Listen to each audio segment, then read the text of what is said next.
अस्सलाम वालेकुम दोस्तों, ही एक सिंधीअ जी हैसियत सां आउं ही वीडियो ठाहियां पियो। ऐं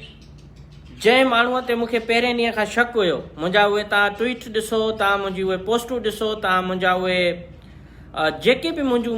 ॻाल्हियूं चयूं हुयूं पहिरें ॾींहं तां, उन्हनि ते मूंखे इन करे शक हुयो ऐं आहे, ऐं जेको हाणे अॼु कंफर्म थियो आहे त शहीद नाज़िम जोखे जे क़त्ल में उन जो भाउ बि ओतिरो ई मुलविस आहे जेतिरो ॼाम अब्दुल करीम, ॼाम अवेस या उन जा ॿिया माण्हू आहिनि। उन जो रीज़न इहो हुयो, ऐं मूं इन ते ॻाल्हाइणु न पिए चाहियो, ऐं मूं सम्झो पिए त इहो वक़्तु मुनासिबु न आहे त उन ते ॻाल्हायां, छो त हीउ अफ़ज़ल जोखियो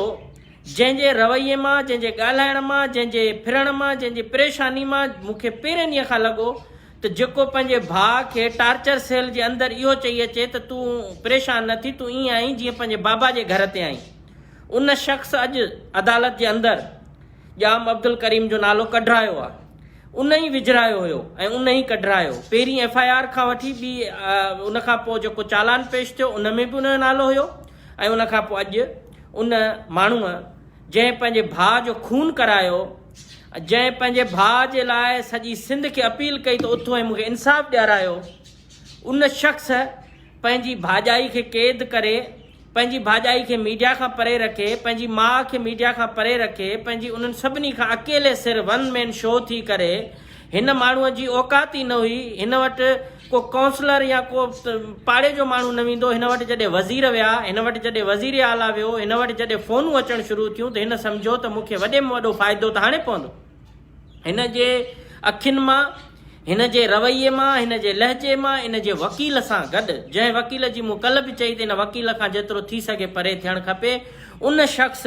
पंहिंजे भाउ जे खून सां गदारी कई आहे। असां सिंधी सिर्फ़ु रड़ियूं करे सघूं था, असां सिर्फ़ु सिंधी गॾिजी आवाज़ उथारे सघूं था, असां सिर्फ़ु मज़लूमनि जो साथ ॾेई सघूं था, असां सिर्फ़ु इहो करे सघूं था त ज़ुल्म थियो आहे त ज़ुल्म थियो आहे। असां कंहिंखे घाटे मां वठी फांसी ते नथा लटकाए सघूं जेसीं ताईं उनजो पंहिंजो फ़रियादी भाउ न थिए। मूं पहिरें ॾींहं खां सिंध जे बाज़मीर वकीलनि खे चयो त महिरबानी करे हिन शख़्स खे फ़रियादीअ तां हटायो, इन जी ज़ाल खे, जेका मरहूम जी जेका बेवा आहे, उनखे तव्हां वठी अचो FIR में, उनखे तव्हां जेको आहे त फ़रियादी ठाहियो, छो त उन जे घर मां उहो मुड़ुसु अॻवा थियो ऐं उनखे वठी वञण वारो इहो ई अफ़ज़ल जोखियो हुयो। अॼु उनखे शर्म अचणु खपे, ॿुॾी मरणु खपे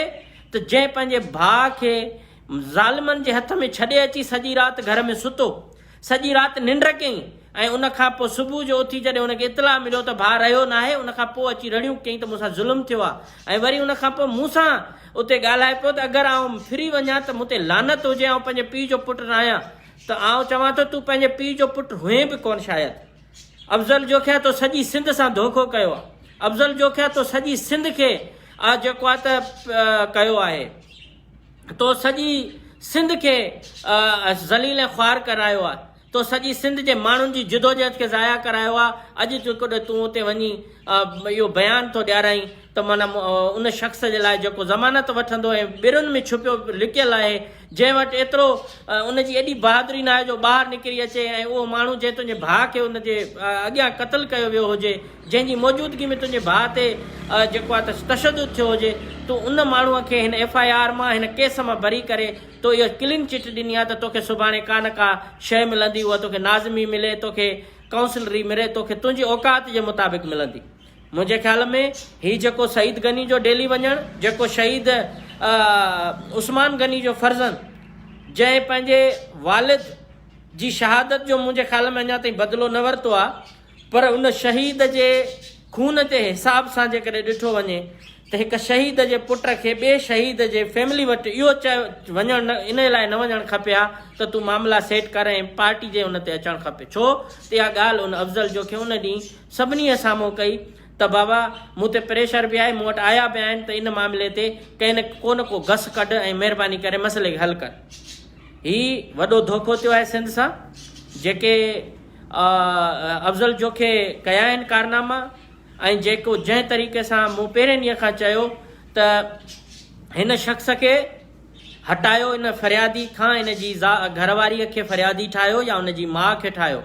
छो त हिन माण्हूअ जे उथणु, हिन माण्हूअ जी लचक, हिन माण्हूअ जी हेराफेरियूं, हिन माण्हू जी परेशानियूं दुनिया खे ख़बर हुई, मूंखे अंदाज़ो थी वियो त इहो माण्हू फिरी वेंदो ऐं इहो माण्हू पैसा वठंदो ऐं पंहिंजे भाउ खे हिन पाण मारायो आहे। जेको आइडिया हुयो, जेको सभु कुझु हुयो, ऐं इहो माण्हू उते चुप करे वेहंदो। ऐं हिनखे अॼु बि कोर्ट में बार बार फ़ोनूं पिया आयूं ऐं उनजे करे त तूं अफ़ज़ल जोखिया सिर्फ़ु जेको MN जाम अब्दुल करीम खे क्लीन चिट ॾे।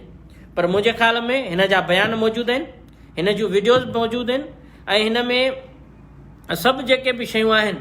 उनजे करे पहिरें ॾींहं खां हिन जा जेके स्टेटमेंट आहिनि उन्हनि खे वकील खणी अदालत में वञनि ऐं अदालत में उहे शयूं पेश कनि। मुंहिंजे ख़्याल में हाणे वकील भाइरनि जो ख़ासि तौर ते शेख साहब ऐं ॿियनि जो ऐं इन्हनि जो हुयो फ़र्ज़ु थिए थो त हिन जो स्टेटमेंट खणी वञनि, हिन जा फ़ोन रिकॉर्ड हिन जो बि चेक थियणु खपे, हिन जी बि CDR निकिरणु खपे, अफ़ज़ल जोखियो जी CDR बि निकिरणु खपे ऐं हिन जी बेवा खे जेको मुंहिंजी इतलाह जे मुताबिक़ उनखे क़ैद कयो वियो आहे, उनखे मीडिया सां ॻाल्हाइणु नथो ॾिनो वञे, माण्हुनि सां ॻाल्हाइणु नथो ॾिनो वञे, ॿाहिरि आणणु नथो ॾिनो वञे, त हीउ 1 मैन शो थी करे ऐं उन शहीद नाज़िम जोखिया जे खून खे लोड़े। इन ते हाणे जेको अॼु खां केस शुरू थियो आहे, जेको अॼु खां मामिलो थियो आहे, इहो मुंहिंजे ख़्याल में वकील बिरादरी जी वॾे में वॾी ज़िम्मेदारी थिए थी त वकील बिरादरी हाणे को न को रस कढे, हाई कोर्ट में वञे, सुप्रीम कोर्ट में वञे, हिन जा बयान खणी वञे ऐं इन में मुदई खे जेको चेंज कराइण जी बि को मुंहिंजे ख़्याल में ज़रूरु को न को गस हूंदो त उनजी घरवारी खे उन में फ़रियादी ठाहिण जे लाइ कोशिशि कई वञे। हीअ सुभाणे आउं तव्हांखे लिखी थो ॾियां, हीअ सुभाणे जाम अब्दुल करीम खां पोइ जाम अवेस खे बि छॾाईंदो ऐं उन खां पोइ आहिस्ते आहिस्ते सभु निकिरंदा। हिन जी अखियुनि मां ई तव्हांखे लॻंदो, हिन जे रवैयनि मां लॻंदो। मूं हिनखे चयो पियो त तूं इख़लाक़ी माण्हू आहीं, उथी मिली थो, सभिनी सां करींदो। जंहिं वक़्त ते तॾो पियो हुयो, जंहिं वक़्तु भाउ जो लाश पियो, उन वक़्तु बि पीपल्स पार्टी जा जेके 2-4 माण्हू पिया अचनि उन्हनि सां भाकुर पियो पाए मिले, हिनखे इहो ॾुख हुयो। मुंहिंजे ख़्याल में अफ़ज़ल जोखियो खे इन जांच में शामिल कयो वञे। भाउ जे क़त्ल में छो त अफ़ज़ल जोखियो राति जो भित टपी ज़बरदस्ती दर खड़काए पंहिंजे भाउ खे उन्हनि बगड़ियनि जे हवाले कयो ऐं पाण उते वठी वियुसि। इहो चई त तूं हल, ऐं मूंखे यकीन आहे त अफ़ज़ल जोखिया खे इहा ख़बर हूंदी त भाउ खे हू मारींदा, भाउ सां विढ़ंदा। इन जे करे हिन पंहिंजे मथां प्रेशर हटाइण जे लाइ पंहिंजे भाउ जी कुर्बानी ॾिनी ऐं हिन खां पोइ हुनखे वठी वियो। ऐं उन खां पोइ मज़हर जुणेजो साहब जेको वकील आहे, उनखे जॾहिं हुन ऑडियो मोकिली त उन कुझु बि न कयो, उन जा फ़ोन बंदि हुया। ऐं उन खां पोइ 2-4 ॾींहं पहिरीं मूं वटि जेका इंफॉर्मेशन आई त जंहिं फ़ोन नंबर ते हुनखे मैसेज मोकिलिया विया उन उहो सिम बि चेंज करे छॾी हुई। इन नतीजे खां पोइ आउं अॼु इहा ॻाल्हि चवां थो त मोहम्मद ख़ान शेख खे ऐं ॿियनि दोस्तनि खे घणी तकलीफ़ थी हूंदी, यकीनन घणी तकलीफ़ थी हूंदी, पर उहे हिमत न हारनि। उहे कोर्ट में हुन जा बयान, हुन जी स्टेटमेंट खणी वञनि ऐं चवनि त हिनखे प्रेशर में हाणे इहो कयो वियो आहे ऐं हिन सिंध सां गदारी कई आहे, पंहिंजे भाउ सां गदारी कई आहे, पंहिंजी फैमिली सां गदारी कई आहे, नाज़िम जोखियो जे वारस हुन जे ॿारनि सां गदारी कई आहे। हिन शख़्स खां वरी बि इहा उमेद इहा न रखो त हीउ वॾो को दो थींदो ऐं दूल्हे थींदो। इहो सुभाणे इते ई विकामजंदो। इन जा हिते दुकान हूंदा, ही शॉपिंग प्लाज़ाऊं लॻाईंदो ऐं पंहिंजो कारोबार कंदो, छो त हिन पंहिंजे भाउ खे पाण फासरायो आहे। आउं वधीक को इल्ज़ाम नथो लॻायां, ऐं वधीक कुझु बि नथो चवां। ऐं हिकु सिंधी जी हैसियत सां मूंखे पंहिंजी राय ॾियण जो हक़ आहे त अफ़ज़ल जोखियो पंहिंजे भाउ जे खून सां सौदेबाज़ी जी शुरूआति कई ऐं उन सां गॾु हिन पंहिंजे भाउ खे क़त्ल कराइण जे लाइ हिन माना उते छो वठी वियो। जेकॾहिं भाई हू न पियो वञणु चाहे, पंहिंजे घर मां निकिरणु न पियो चाहे, राति जो 11 बजे हुनखे पंहिंजी फैमिली खे चई त दरवाज़ो बंदि करे छॾियो ऐं मूंखे ख़तरो आहे, उन खां पोइ हीउ भित टपी अची पंहिंजे भाउ खे वठी वियो। ऐं जॾहिं वरी उते उनखे मारियो अथनि त वरी चए थो त बाबा तूं पंहिंजे जहिड़ो बाबा जे घर में आहीं, तूं पंहिंजे पीउ जे घर में आहीं। मुंहिंजे ख़्याल में इहो तमामु घणी अफ़सोस थियो आहे, सॼी सिंध खे अफ़सोस थियो आहे त अफ़ज़ल जोखियो गदार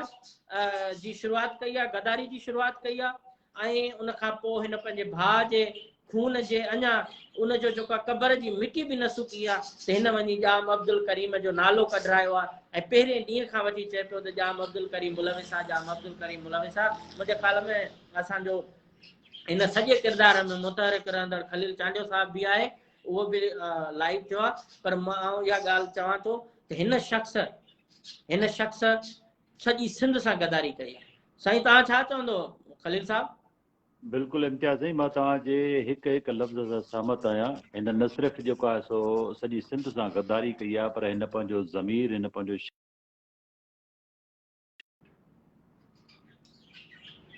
खपाए ऐं उन्हनि खे विकिणी अॼु जेको आहे कोर्ट में इहो बयानु ॾेई आयो आहे। मां सम्झां थो त सिंध जी तारीख़ हिनखे कंहिं बि वॾे गद्दार खां घटि यादि कोन कंदी, छो त सॼी सिंध हिक पासे आहे। सॼी सिंध जो ॿार बचो ॿुढो पको पुड़ो हिन सॼी सोसाइटी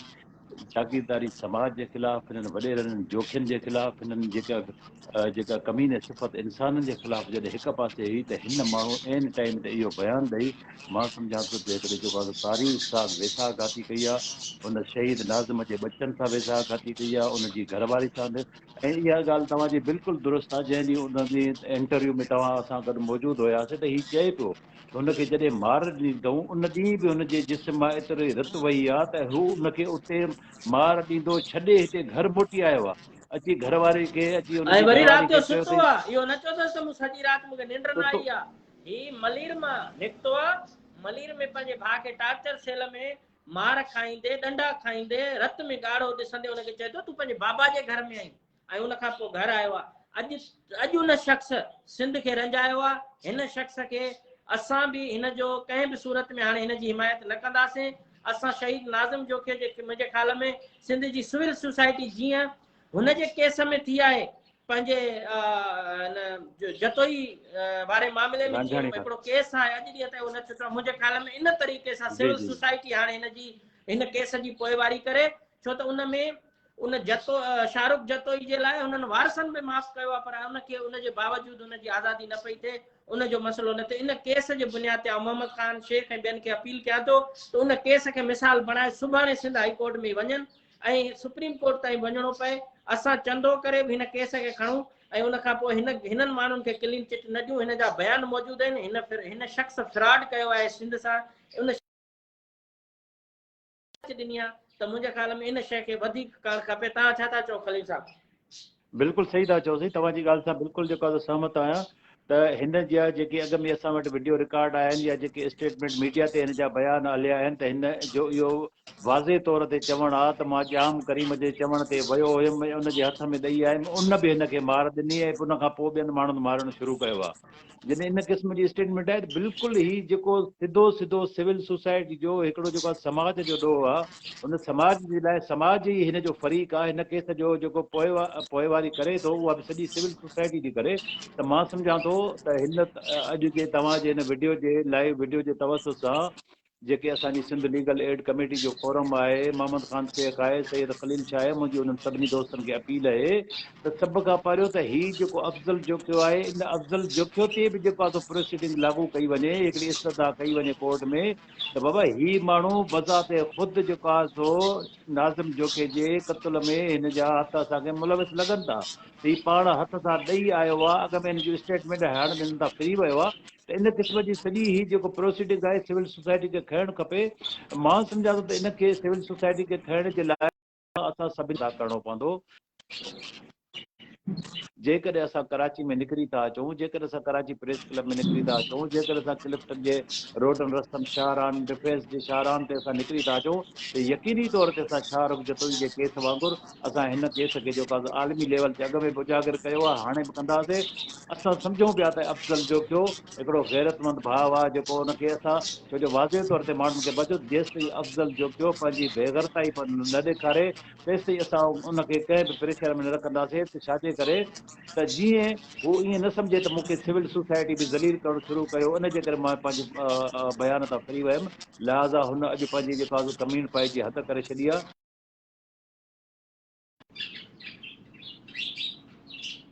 खे बि असां एतिरो ई दुश्मन था सम्झूं जेतिरो जाम करीम खे था सम्झूं, जेतिरो जाम अवैस खे था सम्झूं।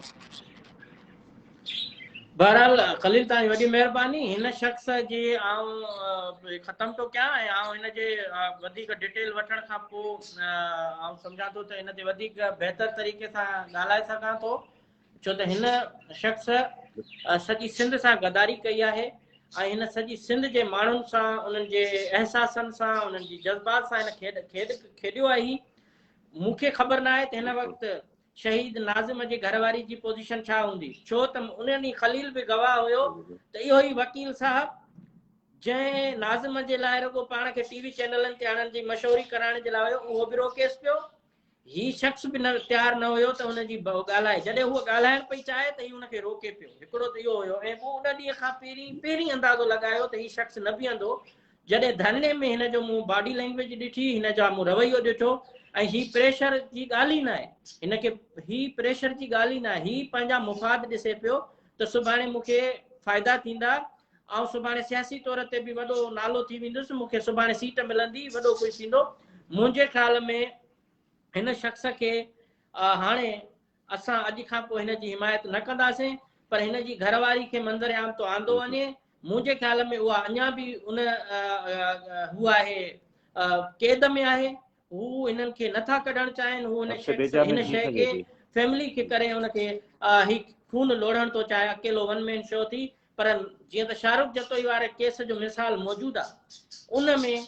हिन सॼी सिंध जे वकीलनि खे हाणे पंहिंजो कानूनी रस्तो अख़्तियार करणु घुरिजे, जीअं ही सभु शयूं फेयर थियनि। ऐं जेकॾहिं JIT ठही त ही कहिड़ो माण्हू थींदो आहे, हिकिड़े तरफ़ JIT जे लाइ थो चवे त मुंहिंजा मनपसंद माण्हू अचनि, जेके जिन ते बि एतिराज़ आहे त जाम अब्दुल करीम मुलविस न आहे, हिनखे ॿुॾी मरणु खपे। ऐं इन खां वधीक मूं वटि लफ़्ज़ न आहिनि, पर हिननि सरदारनि ते सॼी सिंध जे माण्हुनि लानतूं वसायूं। ही कातिल आहिनि, रहज़न आहिनि, ऐं उन्हनि खे ईअं क्लीन चिट ॾियण जे लाइ शहीदनि जा पुट, वज़ीर सॾाईंदड़, मिडिल क्लास जा नुमाइंदा सॾाईंदड़, जेके इंतकाम में अचनि ऐं चवनि त असां जेको आहे त हीअं आहियूं, खीर जा धोतल आहियूं, जिन पंहिंजी सोशल मीडिया टीमूं ठाहियूं त माण्हुनि ते तव्हां अटैक कयो। उन वज़ीर खां इहा उमेद न हुई त हू इहो कमु कराईंदो नाज़िम जोखे जे फैमिली खां, ऐं बजाए हू ज़ुल्म जे तरफ़ उन मज़लूमनि सां बीहण जे बदिरां हू पंहिंजे ॼामनि सां बीठो आहे। इहा बि सिंधी तारीख़ यादि रखंदी त कहिड़ो वज़ीर हुयो जेको पाण खे असेंबलियुनि में त वॾियूं तकरीरूं कंदो ऐं साइड में वठी वञी उन्हनि खां इहे कमु कराए। वॾी महिरबानी तव्हांजी मुंहिंजा खलील साहब, पर ॾाढो अफ़सोस थियो आहे हिन मामले ते।